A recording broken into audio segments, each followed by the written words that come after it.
Bike and Bible Part 2 by M.B. as told to Kathy Lichtenwalter. My wife and I had saved money for many months to buy a bicycle for Hussein, the security guard for the building where we live as missionaries in the Middle East. God answered our prayers and helped us to buy a bicycle. As we inspected the answer to our prayers, we wondered out loud to each other, what if we give Hussein a Bible with the bicycle?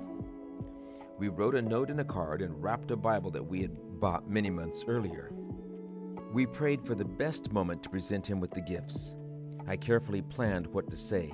I knew that the bicycle would be meaningful. I hoped that the Bible would be a sensitive step towards sharing truth. Hussein was overwhelmed with emotion when we arrived at his door with the bicycle. The bicycle looked impressive, but I never expected the expression on his face as he gently held the Bible and carefully turned its pages.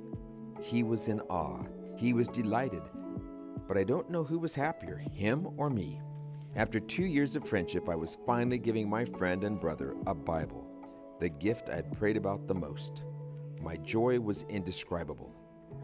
A few days later, Hussein invited me to his home for tea. When I arrived, I found him reading Genesis. His eyes sparkled. He explained that he had never read the creation story before. I knew we had much to talk about, and I prayed for the Holy Spirit to give me the right words. That evening we spoke of heaven and death. I showed Hussein some beautiful verses in his new Bible.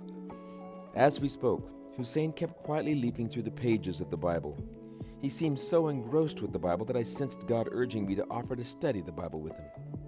I heard myself giving that wonderful invitation, "Would you like to study the Bible together?" To my astonishment, he accepted, and with great eagerness. That week, we began our Bible studies. That week, God continued his amazing work, and he is still working. Hussein and I are both growing closer to God and to each other. My heart is filled with thanksgiving to God.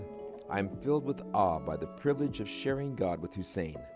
I'm thankful to my wife for her kind and faith-filled support. I'm thankful to relatives in my homeland who have prayed with us for Hussein. I'm thankful for believing friends who have prayed for us during this experience. I thank God for sending us the money to buy the bicycle and for giving us the courage to share his word with someone who is thrilled to learn about God from a new perspective.